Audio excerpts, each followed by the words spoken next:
Dígame, señor. Una consulta, Sí, se me olvidó consultarle la clase anterior, que era la posición en bloque, porque busqué en internet y no me sale mucha espera, información. espera un poquito, que no te entendí mucho lo que me estás preguntando. ¿Puedes repetir, por favor, Felipe? Eh, Aquí se refiere a uno con posición en bloque, porque busqué en internet y no hallé mucha información. Mira, yo lo que entiendo por posición en bloque es que cuando la persona está como de lado, Ujú. ya, en posición fetal, se manipula como si fuese un bloque, Ah, ¿ya? Mira, lo que pasa es que, a ver, el cuerpo humano tiene varias formas de oposiciones, ¿ya? Hay una que se llama, por ejemplo, posición neutra, que es, por ejemplo, cuando tengo, usted ve este muñeco que ¿sí? está recto, ¿no es cierto? No tiene ninguna articulación doblada, ¿ya? Eso se llama posición natural, o posición donde la flexión es igual a cero. Y eso es una ¿Ya? posición normal del cuerpo habitual. Pero muchas veces cuando uno siente dolor o tiene alguna molestia, lo que uno hace es colocarse en posición fetal, ¿ya? Claro. Y en ese aspecto la persona va a estar en posición fetal y se mueve como un bloque, ¿ya? Que en el fondo para ciertas maniobras, ciertas manipulaciones, como que ayuda y favorece a la misma maniobra, ¿ya? Ahora, hay que tener y entender varios elementos con respecto a lo que es emergencia, ¿ya? Y más que emergencia, sí, primer auxilio, ¿ya? Hay muchos mitos con los primeros auxilios, más mitos de lo que ustedes piensan y creen. Como por ejemplo, si te muerden, échate leche. O, o échate ketchup o mostaza para que la mordedura cicatrice más rápido. Cosas así, ¿ya? Entonces, hay mucho de verdad, mucho de mentira y mucho de mito. ¿Ya? Y eso es así, o sea, en ese aspecto la televisión no juega mucha ayuda. Ya me tocó varias veces eh, estar en capacitaciones y que muchas veces los viejitos, los trabajadores decían, pero oiga, si en la tele esto lo muestran así, o en la tele esto lo explican así. Entonces, hay que tener claro de que eso es ficción, ¿ya? Y eso no necesariamente va a mostrar las cosas de una manera real, ¿ya? Ahora, cuando uno empieza a ver temática de primer auxilio, uno tiene que entender algo bien sencillo, que es la atención inmediata y temporal proporcionada a la víctima de un accidente o enfermedad súbita en el lugar del mismo hecho. ¿Ya? Eso es como a priori. Ahora, es inmediata porque se proporciona en el momento y lugar mismo del accidente haciendo uso de los recursos existentes e improvisando si fuese necesario. O sea, eh, el improvisar en temas de dar primer auxilio es como ya lo último que uno tenga que hacer como opciones. Porque en la práctica uno debe considerar ciertos elementos que debe tener para poder dar respuesta a la emergencia.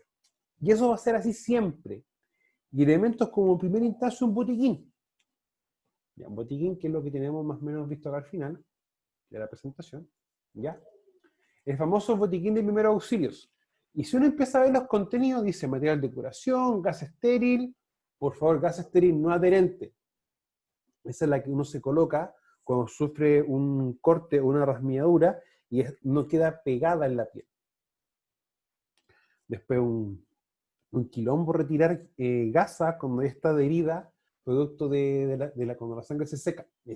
Y duele y molesta mucho. Ahora, si uno empieza a ver todos estos elementos, uno se va dando cuenta de que vendas, tijeras, férula, termómetro, alcohol gel, jabón neutro, suero, alcohol, o sea, uno ve netamente elementos para poder curar una herida y elementos de limpieza, tanto para nuestras manos como para las zonas cercanas a la herida. Y uno lo ve así. O sea, no tiene lecturas. En la práctica, todo botiquín debe revisarse. Si falta algún elemento se utilizó, debe reemplazarse. Verificar que los elementos no estén vencidos. ¿Ya? Y los botiquines también van a tener distintas características en función de los trabajos que estemos haciendo también y de la complejidad del lugar geográfico. O sea, si usted me pregunta, ¿la logística tiene algún elemento importante con esto? Lo tiene. Porque en la práctica hay muchos procesos logísticos que deben contemplarse a la hora de poder hacer primer auxilio. Como por ejemplo, tener estos insumos, estos elementos. También ciertas capacitaciones, ciertas visitas, ciertas revisiones que tengan que hacerse a la empresa y los distintos lugares de trabajo. En la práctica, esto es una parte que es para respuesta a la emergencia, un primer auxilio. También debemos contemplar, por ejemplo, una camilla, un cuello ortopédico, perdón, entre otros elementos. Ahora, estos elementos no es llegar a utilizarlos porque uno lo quiera hacer, o no es llegar a utilizarlos porque nosotros vimos en la televisión que eso es así, o se usa así. El tema está que nosotros debemos recibir una capacitación con respecto a lo que son primeros auxilios. Y eso, chiquillos, nos deja o nos queda a doble lectura. Es así. Y eso es un tema, ¿ya? La persona que siempre va a capacitar, o la institución que siempre va a capacitar en temas de primeros auxilios, por lo general son las distintas mutualidades. Y las mutualidades, a las empresas que están con ellas, le ofrecen distintos cursos de capacitación para poder manejar temas de emergencia. Y lo hacen. Y también van a haber distintos cursos en función de la complejidad. O sea, hay un curso básico de 2 horas, hay otro de 4 horas, otro ya de mediodía, uno de un día y otros más complejos de un par de días, que también van a ir diferenciándose bajo distintos parámetros. Lo que sí tenemos que tener y tomar bien en cuenta es como la respuesta a la emergencia. Y la respuesta en sí es primer auxilio. O sea, la emergencia, como lo estamos viendo en el punto anterior, puede ser un incendio, un derrame, una quemadura, un corte, un contacto eléctrico, una electrocución. Y esos tres últimos son emergencias, sí, pero que tienen que tener un primer auxilio. ¿Ya? Ahora, hay otro elemento también en los primeros auxilios que son los PAP, los primeros auxilios psicológicos. ¿Ya? Que es también una metodología porque la persona muchas veces puede sufrir un cuadro de shock o puede no entender o no procesar bien algunos elementos para los cuales se le tiene que brindar un primer auxilio psicológico, ya que hay metodologías para aquello. Ahora, un punto importante es una de las normas generales de atención es primero esto, verificar que la escena sea segura para la víctima y la suya. O sea, si veo a una persona y me percato de que ésta tuvo un contacto con energía eléctrica, lo primero que yo debiese hacer es cortar la energía. ¿Ya? O con una madera o con un plástico tratar de alejar el cable eléctrico, aunque eso a veces es medio complejo, porque cuando una persona está sufriendo un proceso de electrocución va a tocar un cable, y una de las reacciones naturales o vitales del cuerpo es contraerse y no puede abrir la mano para poder soltar el cable. De ahí la importancia de cortar energía para evitar ese elemento. Por lo tanto, es un tema principal. ¿Ya? Si vemos un incendio y vemos que hay un herido dentro del lugar que se está incendiando, ¿qué es lo importante para esto? Es evacuar a la persona, sacarla de ahí y recién brindarle primer auxilio. No saco nada con brindarle primer auxilio adentro de un incendio. Si se está quemando, la persona tiene quizá un problema respiratorio. Lo otro, principal, activar también los sistemas de emergencia solicitando auxilio médico rápidamente. Y eso, chiquillos, va a depender directamente de cómo tengamos en nuestra empresa y en los distintos lugares y áreas de trabajo algún procedimiento para comunicación de emergencia. O sea, para poder comunicar de manera interna, pero también comunicarlo a una parte externa, como por ejemplo un equipo de respuesta, ¿ya? O un equipo de emergencias. Nunca se olviden del ABC de emergencia. 131, 132, 133. Ambulancia, bomberos y carabineros, ¿ya? Y siempre llamarlos cuando sea necesario llamarlos. O sea, por ejemplo, tengo un accidente producto de una caída de un golpe y eso automáticamente se llama bomberos. Ahora, por ejemplo, si por ABC motivo, imaginémonos que en la entrada de nuestro trabajo de repente detectamos algo sospechoso y puede que sea un artefacto explosivo. En ese caso tenemos que llamar a bomberos, perdón, a carabineros, perdón, no bomberos, carabineros. Y si tenemos, por ejemplo, un incendio, bomberos, ¿ya? O sea, lo ideal es siempre llamar a los equipos pertinentes. Lo otro importante, chiquillos, es no suministrar líquidos o alimentos previa a la evaluación médica, ¿ya? Y mantener el público alejado. ¿Ya? Lo primero de acá, porque muchas veces la persona sufre un desmayo y nos falta la persona que diga, no, ¿sabes qué? Le bajó el azúcar, denle agüita con azúcar. ¿Ya? Tú no sabes si la persona está desmayada, quizás porque quizás tenga una subida de azúcar en su sangre. O sea, hay veces que hasta la cultura popular puede originar un problema. Y eso es un tema. Si yo proporciono mal una maniobra de primeros auxilios o proporciono mal una ayuda y la persona muere o fallece, producto de esto, la responsabilidad va a ser de quien proporcionó la ayuda en términos de primer auxilio. ¿Ya? Por si acaso. El tema de mantener el público alejado pasa también por algo bien sencillo. Primero que todo, menos gente tenga expuesta a una emergencia, voy a cumplir con una cosa simple, evitar que tengamos más heridos, más accidentados. Pero también viene dado para poder facilitar el acceso al lugar de un equipo de respuesta. Eso uno lo puede tomar así. Ahora, nunca abandonar al accidentado y mantenga la calma para que no aumente su estrés. ¿Ya? Yo siempre llamo, en primera instancia, cuando ocurra que tenemos un herido, dependiendo de su nivel o estado de conciencia. O sea, lo primero que yo debo tratar de hacer es evitar que la persona se duerma. Eso es lo primero. Y uno le empieza a conversar. Le pregunta cosas simples como cómo se llama, ver bien, por ejemplo, en qué día estamos, algo de fecha, si le gusta algo, y empezar a conversarle, ¿ya? Pero para tratar de mantener a la persona lúcida, consciente, pero para que también deje de pensar en la emergencia en sí. Porque uno ve que la persona está sufriendo, pero la que sufre es la persona. O sea, también hay que tener un tema de un poco de empatía, que uno también tenga que tenerlo. Ahora, en lo que es emergencia, uno trabaja siempre con lo que se llama el APA, que es avisar, proteger y ayudar. Esos tres elementos. Lo ideal es que este APA esté funcionando en paralelo cuando uno está brindando los primeros auxilios. O sea, yo no saco nada con empezar a avisar, llamar a servicios de emergencia y dejar a la persona sola. O sea, lo ideal siempre cuando tenemos temas de emergencia, uno sería empezar a brindar primero auxilio y en paralelo estar llamando a un equipo de respuesta. Veámoslo desde esa perspectiva. Ahora, avisar. Es como decir, tengo un herido. Van a haber dos preguntas básicas. Primero, ¿dónde está el herido? Y segundo, denos una característica de cómo se encuentra o qué tiene el herido, cómo es, qué le pasó. Ya, lo primero, uno siempre tiene que dar puntos de referencia.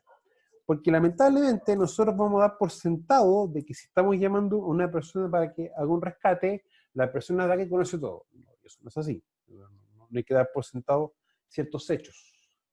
Y lo otro, es importante decir en el fondo qué es lo que pasó. Tuvo una caída, tuvo un golpe, la persona está sangrando, no está sangrando, está consciente, inconsciente, no tiene pulso, etc. Pero también da ciertas características a la persona. Edad, altura promedio, peso promedio, sexo, y qué es lo que le pasó. Si ustedes se van dando cuenta, en la primera instancia uno direcciona para que puedan llegar a prestar los primeros auxilios y en segunda instancia se permite que puedan también preparar de mejor forma la respuesta porque ya de antemano se sabe qué es lo que o el inconveniente que hay. ¿Ya? O sea, se empieza a preparar de cierta forma la prestación de ayuda. Ahora, el proteger hay que evitar que a las víctimas de un accidente se sumen otras nuevas. Para ello debe protegerse el lugar. Bueno, en el fondo evitar que la gente siga ingresando o pueda ingresar. Y el ayudar, esta parte es súper importante o de vital importancia, pero debe hacerse con mucho cuidado y con conocimiento, ya que una mala práctica puede ser perjudicial o incluso llevar a la muerte. En el caso de no conocer la técnica necesaria, es mejor esperar la llegada de los servicios de emergencia. Ya, y eso es así. O sea, no hay que darle dobles ni triples lecturas. En la práctica, uno tiene que también darse cuenta de que uno, por ejemplo, va a hacer RCP, eso que uno se coloca sobre una persona con cierta posición en las manos en esta forma, ¿ya? A cierta altura y posición en el pecho. Y uno, yo en mi caso mido en 82 y peso más de 90 kilos, sí, estoy un poquito gordito, un poquito en carne. Y resulta que yo al hacer este ejercicio sobre la persona, lo más probable es que le pueda producir alguna fractura de costilla, de esternón, alguna perforación del pulmón. Pero eso en pos de que la persona pueda sobrevivir, ¿ya? Y pueda nuevamente recuperar su funcionamiento cardíaco.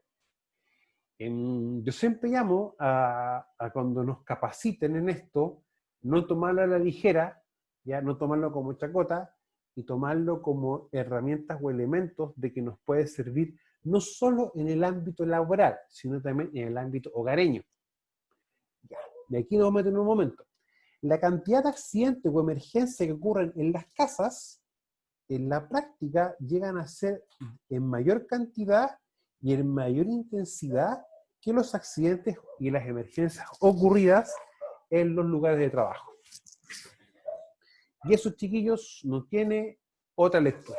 Es así, estadísticamente hablando, es y va a ser así. Por lo tanto, hay que tomar ciertas prácticas. Yo siempre he llamado que en la parte de ustedes, en lo que es geología y lo que es minería, a tomar buenas prácticas. O sea, la botella de uno para beber agua es de uno. Y si uno ve la botella de uno abierta, sospeche y elimínela de inmediato. En el caso de estar haciendo algún trabajo de perforación y tener que colocar lubricante o algún aceite, hacerlo con un equipo específico, no tener una botella de bebida con un hoyito para poder echar aceite, porque eso también puede provocar que tú tengas un accidente. Y esos chiquillos, se lo digo bien en buena porque me tocó verlo mucho. En una instancia también tenemos que hacer una evaluación primaria de los hechos, ¿ya? O sea, ver bien qué pasó, qué sucedió. O sea, conocer la gravedad de los heridos, se debe comprobar su grado de conciencia y las funciones básicas que pudieran hacer peligrar su vida. O sea, tenemos que ver si la persona está inconsciente, tiene asfixia, si se queda atragantado en algún trozo de comida, por ejemplo, tiene algún paro cardiorrespiratorio o alguna hemorragia o un shock. Ahora, no necesariamente se va a dar uno solo, pueden darse en conjunto, pueden darse en bloque, uno o dos más. Y esto, chiquillos, es bien importante porque ahí uno tiene que empezar a ver cómo va a reaccionar frente a esto. Es normal que las primeras veces que uno tenga que dar ayuda o prestar primeros auxilios, uno sea temeroso y torpe. ¿Ya? Es normal porque es un evento al cual uno, como persona, quizás no esté habituado. O sea, yo creo que nadie de nosotros tiene que hacer RCP todos los días, o alguna maniobra de esa índole de manera constante en el tiempo. Por lo tanto, es importante darnos cuenta de que eso nos va a ayudar o permitir poder salvaguardar o poder salvar la vida de una persona, ¿ya? Eso es importante, chiquillo. Hay que entender también los primeros auxilios como la forma tal que nos permita que la persona pueda mantenerse con vida o que la persona pueda ser atendida hasta que llegue un equipo de respuesta o un equipo de emergencia, que ellos puedan tener la forma más clara de poder brindar la ayuda. Nunca se olviden, lo que nosotros hacemos en sí es algo temporal y provisorio, ¿ya? Y que esto va a terminar cuando ya la persona sea trasladada al hospital, de una forma más tranquila. Ahora, el traslado a un accidentado, van a verse estos tipos de accidentes en los cuales yo no tengo claridad si los puedo transportar. O sea, si tengo una persona que sufrió una caída, un golpe en la cabeza, técnicamente yo no debería transportarlo, ¿ya? Porque en la práctica, em, yo no sé y no tengo los medios técnicos y tampoco la competencia o el estudio para en ese momento que la persona sufriera accidente, puede determinar realmente en qué estado se encuentra su salud. O sea, y eso es así, por eso uno muchas veces lo trata de ¿cómo, a ver, cómo decirlo? De evita trasladarlo. Ahora, cuando uno llama a los distintos equipos de emergencia, em, por alguna emergencia específica, como por ejemplo algo relacionado con la salud de la persona o la salud de un accidentado, lo más probable es que ellos no te autoricen a transportarlo, a trasladarlo, ¿ya? Y te hagan esperar a que tu persona tengas que brindarle los primeros auxilios hasta que ellos puedan ir al lugar del accidentado, ¿ya? Y eso es lo más cuerdo, lo más concreto. De hecho, la movilización de las víctimas de accidentes o de enfermos graves puede ser peligrosa, sí.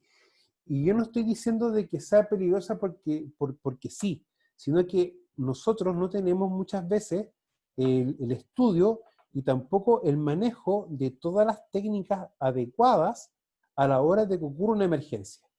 Por lo tanto, ante el desconocimiento hay que abstenerse, ¿ya? Por ese motivo, chiquillo, no es por otro.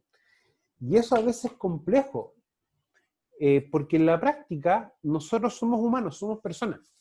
Y nosotros también tenemos que entender que es normal y natural en la persona que si uno ve a alguien sufriendo, quiera prestarle ayuda, quiera prestarle un primer auxilio. Eso, chiquillos, es normal porque es parte de ser humano. Ni siquiera son hombres, ser humano. Pero tenemos que entender eso, que en la práctica el querer ayudar puede empeorar una situación. Yo siempre llamo a cuando ocurren accidentes complejos, llamar, explicar la situación mientras se brinda el primer auxilio y ver si es que te autorizan a poder trasladar una persona, ¿ya? Porque en la práctica no debiese ser un traslado. Si yo traslado a una persona cuando sufre un accidente grave, yo también estoy asumiendo una responsabilidad. Distinto es el caso si, por ejemplo, sufre una quemadura o una fractura en una parte del cuerpo que cuando el traslado no cause un daño a la persona o un perjuicio mayor, se puede trasladar. O sea, distinto el caso si me pego en la cabeza o me caigo, que me fracturo, por ejemplo, un brazo. ¿Ya? Ahí viene habiendo un primer auxilio primario y la persona se le traslada, porque no se va a hacer todo un procedimiento para ir a buscar a una persona que sufrió un una simple fractura. Ahora, la primera atención se debe prestar en el sitio del accidente, a menos que exista riesgo inminente para la vida de la víctima o del auxiliador, como el incendio, peligro de explosión o derrumbe, y tenga en cuenta su propia capacidad, así como la presencia de otras personas para ayudarle. O sea, chiquillos, siempre uno tiene que brindarse o tomar ayuda también de otras personas. La emergencia no solamente es compleja para la persona que está en situación de emergencia, que está accidentada. La emergencia es compleja para todos, chiquillos. De una o menor manera, para todos va a ser complejo esa situación que se está viviendo. ¿Ya? Por lo tanto, uno tiene que tomarlo desde la perspectiva de que toda la ayuda que uno pueda brindar y pueda dar va a ser buena, ¿ya? Pero si uno puede brindar una ayuda entre más personas, va a ser mejor. Ahora, las emergencias son distintas, por lo tanto, vamos a tener que tener temas distintos para primeros auxilios. O sea, eso es un tema. Cada emergencia en sí va a tener que darse una respuesta específica. Ahora, independiente del tipo de emergencia, tienen que haber siempre temas o puntos en común que yo debo contemplar, ¿ya? Para poder trabajar o manipular al herido. Específicamente cuando tenemos heridas, ¿ya? Y esto viene explicándose de que lo principal es lavarse las manos, ¿ya? Porque ya la herida, por lo general, si es en un ámbito minero, o en un ámbito donde haya alguna manipulación mecánica de alguna parte o pieza, pueda ya tener cierto grado de contaminación. Por lo tanto, ¿qué debiésemos hacer nosotros? Evitar contaminar más la herida. Y una forma de eso es teniendo un tema de buena higiene, ¿ya? De hecho, el Servicio Nacional de Geología y Minería, SENAGEOMIN, cuando a nosotros nos fiscalizan en realidad como empresa, donde yo trabajaba, como que nos sugirió tener suelo fisiológico, ¿ya? En los botiquines y los refugios, para poder limpiar la herida, ¿ya? Por eso, lavado de manos y limpieza de la herida. Ahora, eliminar cuerpos extraños, como piedrecillas, tierras, astillas y otros elementos que no estén incrustados, y aplicar un antiséptico en los bordes de la herida, siempre y cuando lo tengamos. O sea, un desinfectante muchas veces venden algunos en spray, ¿ya? O alguno en rociador, que no arden tanto, ya que son compuestos químicos que pueden producir el mismo efecto que un alcohol. Y cubra con gasa o un depósito estéril, perdón, nunca algodón, y fije con tela adhesiva o una venda. Ya, nunca algodón, pero quiero explicar un momento atrás. Si tengo una herida en la cual hay un rasmillón o un producto así, lo más probable que pase que se adhiere, ¿ya? Y después va a ser un problema poder quitarlo. Cuando tenemos hemorragia, lo principal que uno debe hacer es cubrir la herida con un paño limpio, ¿ya? Y aplica a la persona empujando directamente sobre ella con ambas manos. Por el tema del torniquete. El torniquete muchas veces la gente lo aplicaba con una hemorragia simple. Y en la práctica eso producía una consecuencia más compleja que la misma hemorragia, ¿ya? Ahora, casos que se tiene que aplicar torniquetes son contados con los dedos de una mano. Y específicamente cuando tenemos algo relacionado con una amputación, por ejemplo. Ahí debiese sí o sí aplicarse un tema de un torniquete, ¿ya? Ahora, si la hemorragia presenta peligro para la vida en un brazo o pierna y un torniquete está disponible, coloque el torniquete, ¿ya? Eso hay que tenerlo claro.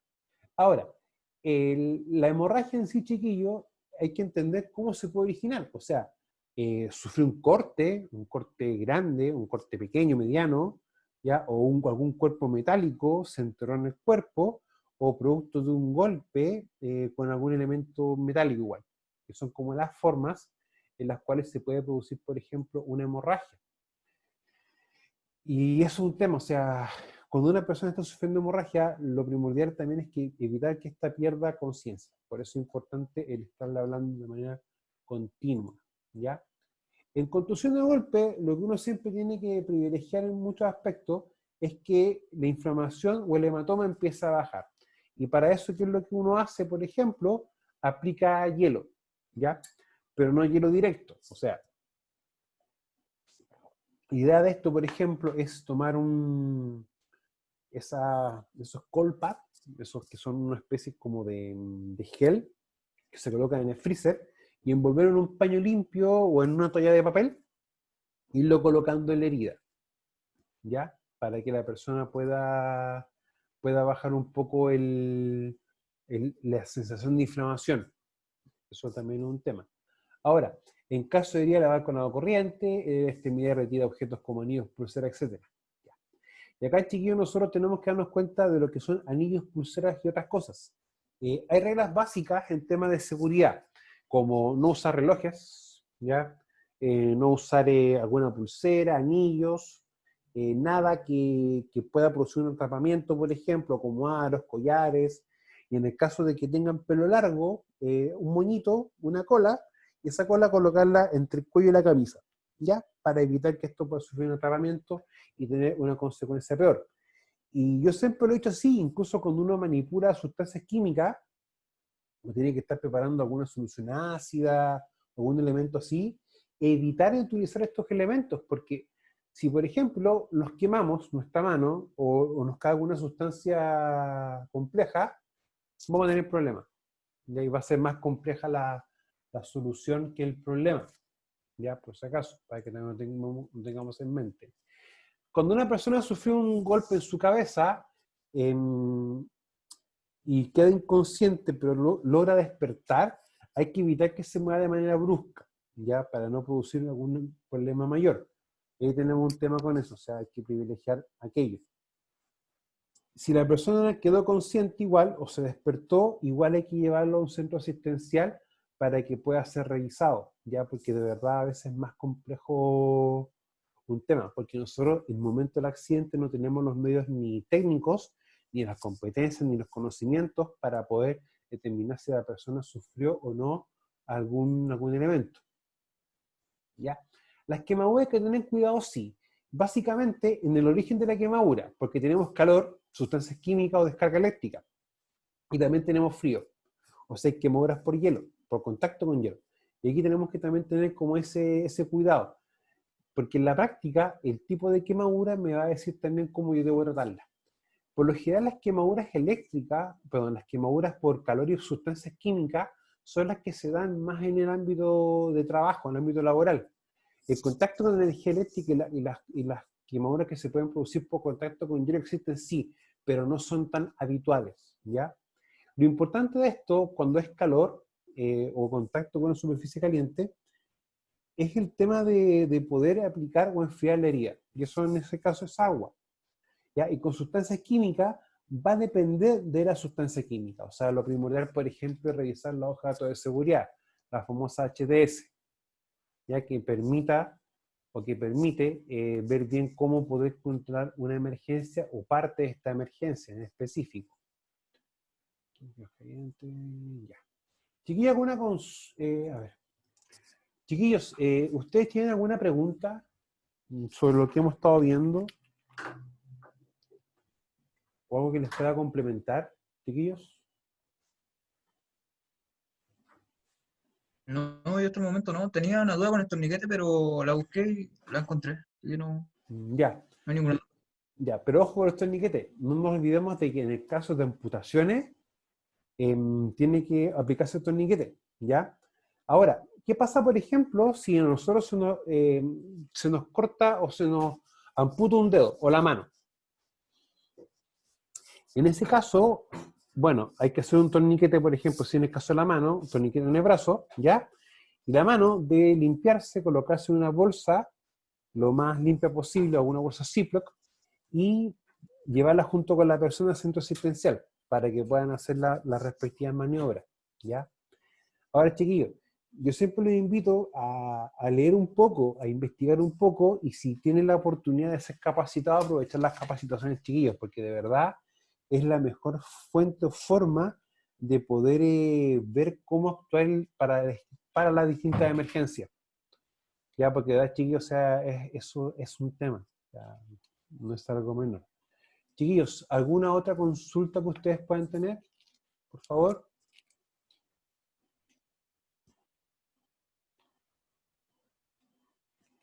¿No? Ya. Chiquillos, entonces lo dejamos hasta acá. Recuerden que están los cuestionarios, ya, de las unidades 2 y 3 ya está subido. Bueno, unidad 3 fue el último que ya correspondía, unidad 2 ya se subió. Y está también la evaluación final y no se olviden entregar los trabajos pendientes. Ya, chiquillos, así que tengan buena noche, que estén muy bien. Espera un poquito. Ya, chiquillos. Chao, chao, que estén bien. Cuídense mucho.